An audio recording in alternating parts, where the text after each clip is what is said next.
ब्रह्मा जी से कहते ब्रह्मा जी कुछ भी करो मेरा इंद्रासन मिल जाए।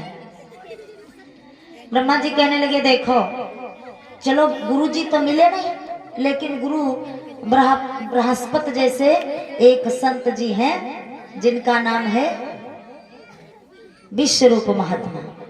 कहते चलो उनके पास तुमको लेकर के चलते हैं। तो कहने लगे चलो।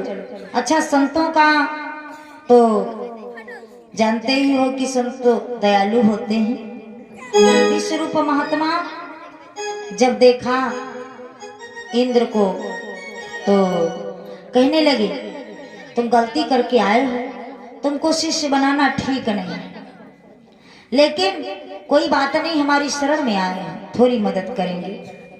कि अब खैर यहाँ तुम आए हो तो विमुख नहीं जाने दूंगा।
संत तो दयालु होते हैं। विश्वरूप महात्मा की दया और कहने लगे तुम हमारी शरण में आए हो तो हम तुम्हारी थोड़ी मदद करते हैं। एक नारायण कवच दे दिया और कहा इसको लेकर के जाओ और दैत्यों पर चढ़ाई कर दो, तुम्हारा इंद्रासन मिल जाएगा। कहते नारायण कवच को लेकर के इंद्र आए और दैत्यों पर चढ़ाई कर दिया। तो कुछ दिन के बाद इनका इंद्रासन जब मिल गया तो इंद्र को अहंकार आ गया। कैसा अहंकार आ गया? अच्छा अहंकार जानते हो भगवान का भोजन। कहते अभिमान भगवान का भोजन है। इनको अहंकार आ गया कि जब ये विश्वरूप महात्मा इतने दयालु हैं, मुझको नारायण कवच दे दिया तो ऐसा न हो मेरा कोई दुश्मन इनके पास जाए तो उसको ये कुछ न दे दे, बता दे मेरा इंद्रासन फिर से न चला जाए। ए भैया कहते हैं बाबा जी ने मानस में बताया है कि जिनके रही भावना जैसी प्रभु मूर्ति देखी तिन्ह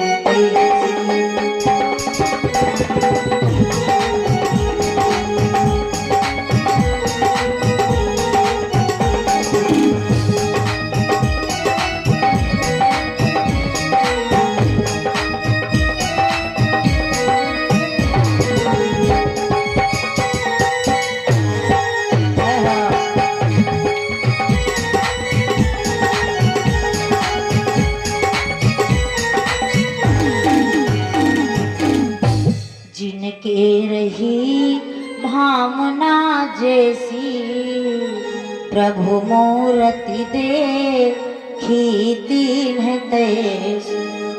कहते इंद्र के हृदय में कैसी भावना उत्पन्न हुई?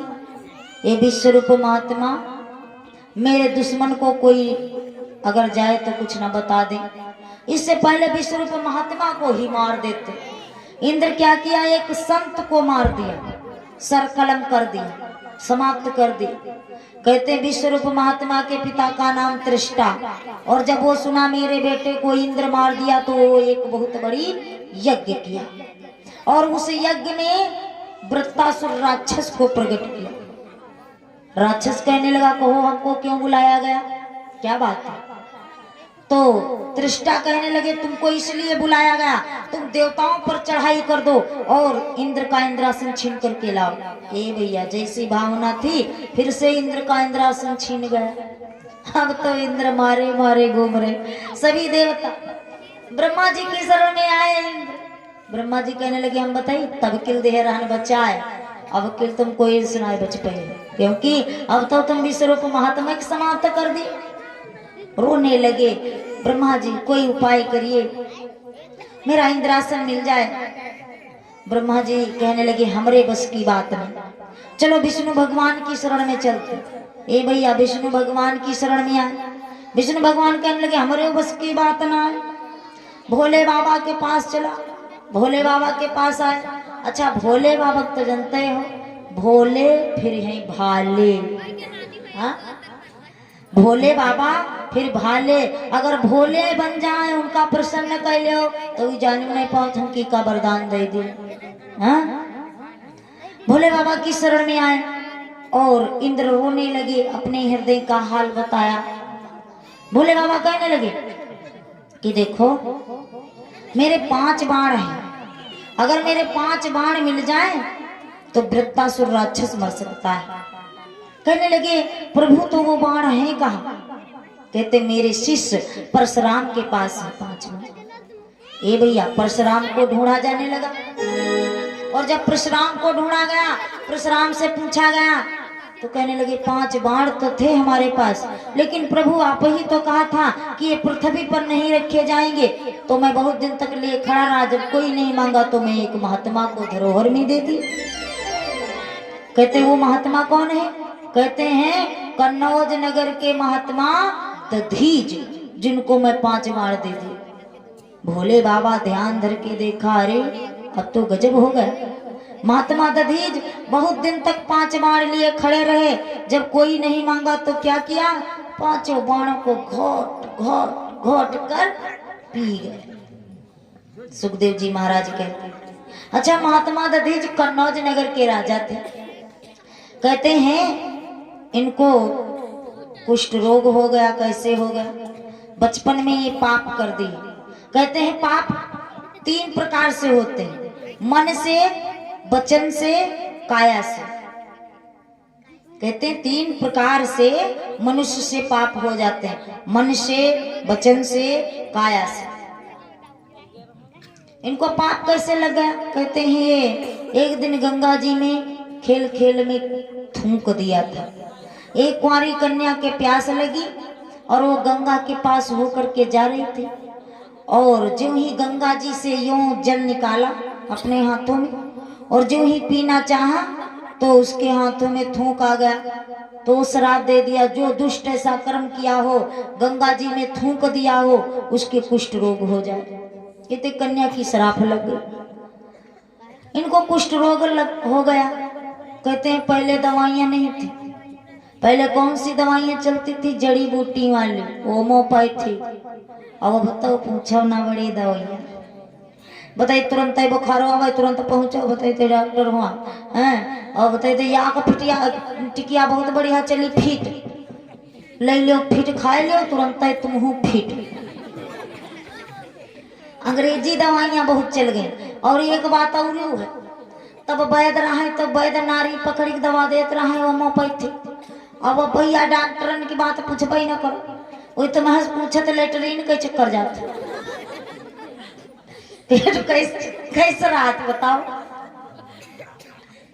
यानी कि अंग्रेजी दवाइयां चल रही हैं, डॉक्टर तुम्हें पूछे तुम्हारे विधात में है बताओ, तब तो दवा दे हैं डॉक्टर साहब। हाँ, लेकिन पहले नारी पकड़ करके डॉक्टर जो है होम्योपैथिक दवाइयां देते थे। लेकिन वो होम्योपैथिक दवाइयां यानी कि धीरे धीरे कंट्रोल करते थे, और अंग्रेजी दवाइयां तुरंत सुई लगवा, फटत बुखार गायब, और जहाँ गायब तहाँ थोड़ी देर बाद फिर आएगा। हाँ, कहते हैं अब तो अंग्रेजी दवाइयां चल गई ज्यादा से ज्यादा, लेकिन अभी चलती हैं होम्योपैथिक, ऐसा नहीं कि नहीं चलती, चलते हैं। कहते हैं बहुत दवाइयां की, लेकिन इनका कुष्ठ रोग नहीं मिटा। ये विचार किया अब हम दवाइयां नहीं करेंगे। महात्मा दधीच इन्होंने विचार किया अब हम सारे तीर्थों का भ्रमण करेंगे। ये भैया महात्मा दधीच कहते हैं नैमिष की भूमि पर जब आए तो इनका कुष्ठ रोग धीरे धीरे ठीक होने लगा। महात्मा दधीच यही स्थान पवित्र चुन लिया और बैठ करके भगवान की तपस्या करने लगे। अब कहते हैं भोले बाबा, विष्णु भगवान, ब्रह्मा जी, इंद्र सभी देवता आते हैं महात्मा दधीच की शरण में। कहते हैं यही है मृत्युलोक का मनुष्य महात्मा दधीच, जिसकी शरण में भगवान चल करके जाते हैं।